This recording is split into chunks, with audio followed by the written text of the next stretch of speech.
Itong tandaan nyo, ang baril ay mabuting alipin. Masamang Panginoon.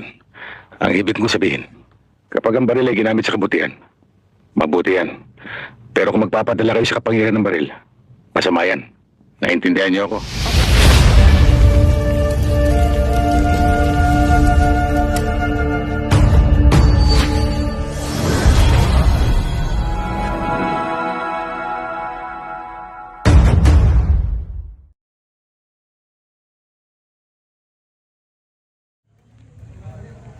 Alright, arm score 9mm, no? So, yan. Ito yung mga 9mm na 1911 platform ng arm score. Magandang araw po sa ating lahat, mga taga-arm score natin sa Marikina, kay Ma'am Lilibet Vasquez at siyempre kay Ma'am Gina Angangco. Ito po yung 1911 na 9mm ninyo at we're very proud na may mga ganitong klaseng 9mm na ang arm score na naka-platform po sa 1911, no? So, try natin, lalapit tayo sa board, no? At pakikita natin yung target, no?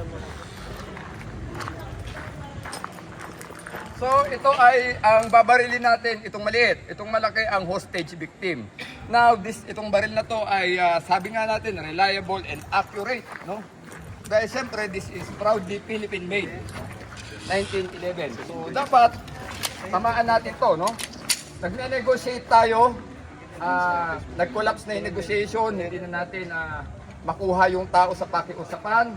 So, we have no option at all but to shoot. Dapat tamaan natin yan. Yun, tumama, no? So, nagsasalita tayo, no? Ganun pa rin. At any rate, nakita natin na itong baril na to ay accurate and reliable na baril. At nakita nyo po, tumama naman, no? So, ganun po kaganda ang arm score 9mm ng arm score. No? Mabuhay po ang Pilipinas. Mabuhay! Mabuhay!